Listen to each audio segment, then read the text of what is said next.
played Red Dead Online and wondered how common some of the instances that occur in the game, things like finding treasure chests, being eaten by an alligator, getting kicked by a horse, etc. were in real life, or even whether they occurred at all? Well, I do. That's why I decided to dig into the historical archives to see if there's any evidence for them. So join me as we dive on in and see what's true.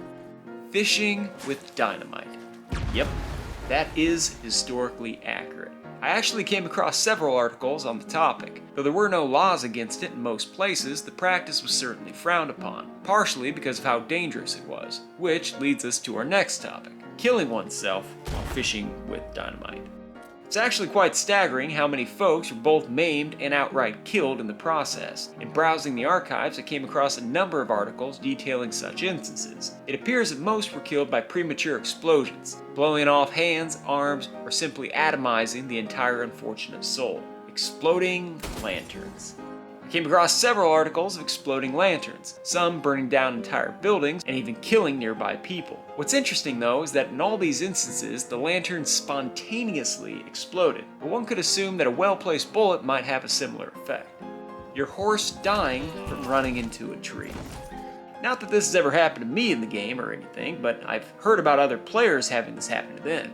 Getting kicked by a horse. Yep. Happened quite often to folks. In this case, when the poor fellow was just hitching his steed. Next thing he knew, quote, the animal kicked him in the face, knocking out a number of his teeth and badly disfiguring him. That's rough. Dying from getting kicked by a horse. In this instance, a young bronc buster was standing there 1 second and stone dead the next. Rest in peace, cowboy. Drowning while canoeing. As a canoeer myself, I can't say I'm terribly surprised by this one. Growing up, I spent a lot of years working as a canoe instructor and can tell you from personal experience that even in good conditions, folks with little experience, even equipped with modern life jackets, still freak out and nearly drown when their canoes swamp. I'd imagine in the 1800s, crossing large, turbulent rivers without life jackets would have been a bit precarious. So this one doesn't really surprise me.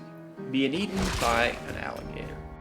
Now this was a particularly rough one to read about, as I came across alligator victims as young as 10 to as old as 80 years old. Some were just people in the wrong place at the wrong time, but most appear to have been fishermen.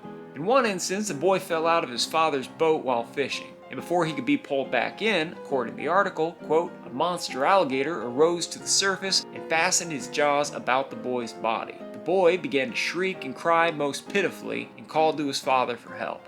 Human assistance, however, could avail nothing, and the boy was carried beneath the waters. Later, the father returned to the scene with 10 community members to take vengeance. According to the article, quote, the men were all armed, and after reaching the spot, a little dog brought along for the purpose was thrown into the water as bait for the alligator. No sooner did the dog strike the water than the monster made an attack on it. At a given signal, everybody fired on the huge animal, killing him instantly. The alligator's body was then taken ashore and cut open. In its entrails, human flesh and clothing were found.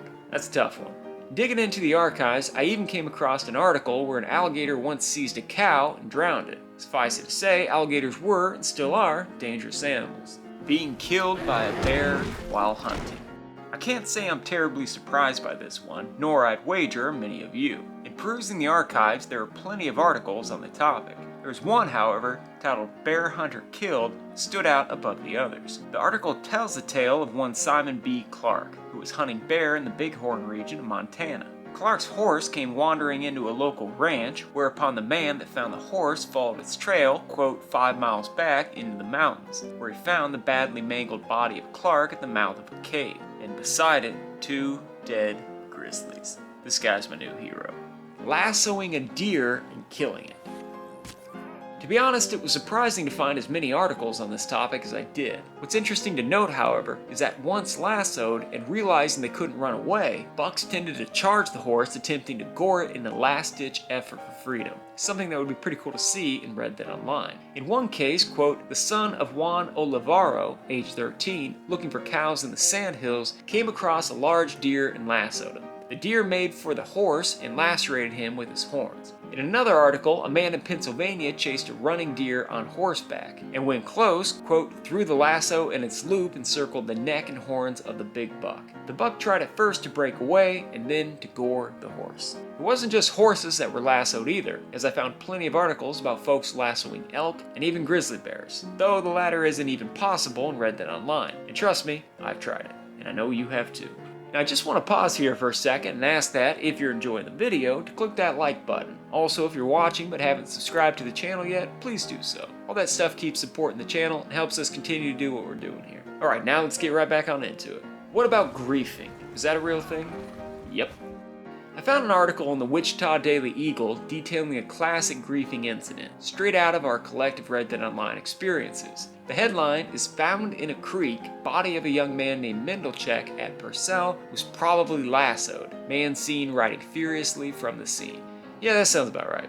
Apparently Mendelchek was driving his wagon, probably making a trader run, when a stranger rode up, lassoed him off his wagon, and drugged the body until he was dead. If you've never experienced this in Red Dead Online, you haven't been playing long enough. One of my favorite articles on the griefing topic here has the headline, "The Lasso Duel. The victor broke his opponent's neck with his rope." The fight started when one cowboy, Manuel Bosco, accused another, Jose Carrasco, of stealing a cow. According to the article, quote, "The two men met in the roadway. They were both on horseback, and their lariats hung from the pommels of their saddles. Bosco hailed Carrasco and demanded the return of his cow. The latter became furious at the suggestion. He had come into possession of a stolen cow, and his hot Mexican blood began to boil. Words of a sulfurous nature began to pass between the cowboys when Bosco called Carrasco a liar. Scarcely had the words been spoken when, quick as a flash, the irate Carrasco grabbed his lasso from his saddle and, whirling it with a quick movement over his head, sent it with a swish towards Bosco's neck. The latter ducked his head and grabbed his lariat as he did so. Thus began one of the fiercest bloodless battles that the past has recorded.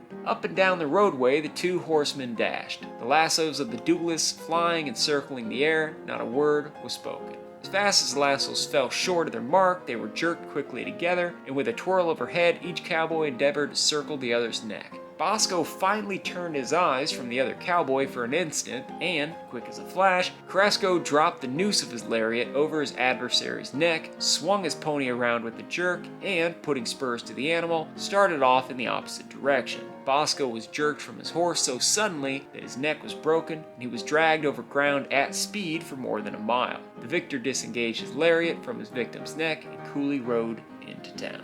That's pretty badass. Finding buried treasure chests.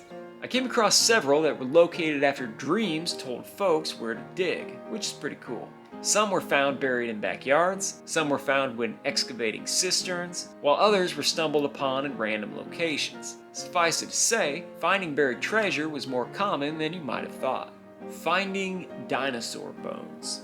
I came across a lot of articles on this topic, most of which came out of Montana, South Dakota, and Colorado. Most were found by geological surveyors, university research expeditions, and even cowboys, who, in their wanderings, stumbled across these remarkable remains. Flying machines. Scouring the archives, I came across no shortage of designs, and I really do mean that. There's dozens of them. Some seemingly feasible, and others less so. Some look like they'd kill the first man brave enough to test them, and perhaps they did. Others looked like they were sketched on a napkin by a 5-year-old. And some were, well, frankly, a little hilarious. My favorite article detailed a flying machine by one Professor Langley, with the epic headline, "It Flies and Fights. Professor Langley's Combined Airship and Dynamite Thrower."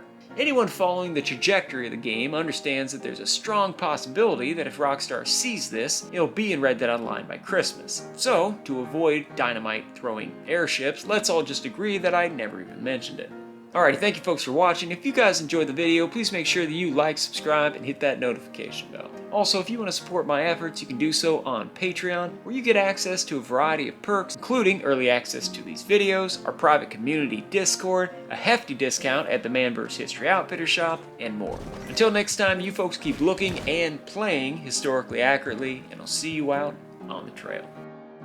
Before I go, I just want to make sure that I thank my Patreon patrons. So special thank you to Tyler Bioshock Rodriguez, Ash Gertensen, The Innocents, Hurt and Wade, Man vs. Mooks, Bryce V, Cyber, Montgomery Johnson, Jeremy Rosen, Chasing Victory, Joshua Bale, Rich Christensen, Conrad Krieger, Dawson E, Sonic Breezes, Noah Ovens, David Perkins, Black Out the Door, Sneaking Ninja, Noah5943, John Golly, Jigsaw, Your Pal Mitch, Yinzian, Big Ol' Bear, Old, Hognose, and Coco Rockout. Thank you guys for that support. Also want to make sure that I thank my Silver and Bronze Patreon patrons. So thank you all for your support. Let's keep growing. Let's keep doing what we're doing. See you next time.